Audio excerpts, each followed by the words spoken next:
Welcome to our podcast where we uncover the most important and interesting stories for you. In this episode, we will discuss how some books are literally poisonous and can even pose cancer risks. From the Bible to the Satanic verses, several books were banned in parts of the world at various points in time due to the perception that they poison minds. But some books can be poisonous, quite literally, as the chemicals used in their making are harmful to humans. According to a study done by a team of researchers at Lipscomb University in the US, some of the bright-colored, cloth-bound books from the Victorian era onwards might contain such chemicals. These colors come from dyes that might be a health risk to readers, collectors, or librarians, said a release on the study. Chronic exposure to inhaled lead or chromium could lead to even cancer, lung damage, or fertility issues, said the researchers. Pigments from the cloth covers can be harmful if rubbed onto hands or become airborne and are inhaled, they added.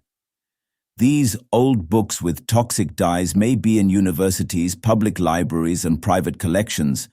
Abigail Horman, a chemistry student at Lipscomb University who was part of the study, was quoted as saying in the study, "I find it fascinating to know what previous generations thought was safe, and then we learn, oh, actually, that might not have been a great idea to use these brilliant dyes."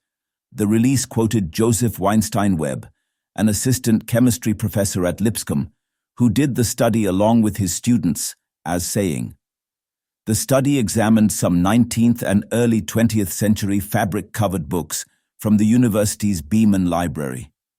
The poisons were detected using three spectroscopic techniques: XRF, or X-ray fluorescence spectroscopy, ICP-OES, or inductively coupled plasma optical emission spectroscopy, and XRD, or X-ray diffraction technology.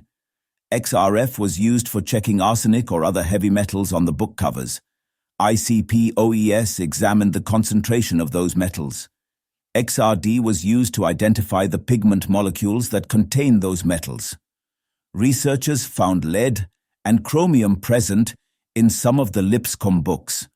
In some instances, these heavy metals were in the form of lead-2 chromate, a compound that was used for the chrome yellow pigment by Vincent van Gogh in his sunflower paintings, said the release.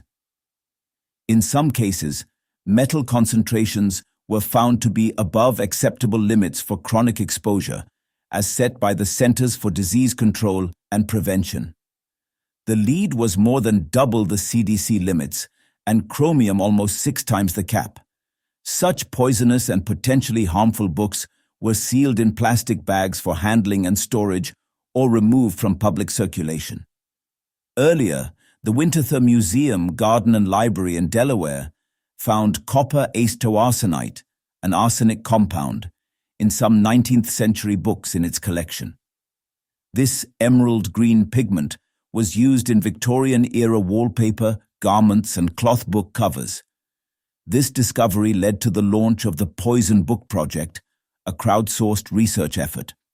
The project uses various imaging and chemical processing techniques to trace the toxic pigments in books around the world. The researchers at Lipscomb University hope to contribute their findings to the Poison Book Project. That's all from this podcast. Thanks for listening. We have many more such compelling episodes for you. Enjoy them. Do share your opinion in the comment box and subscribe to us for more.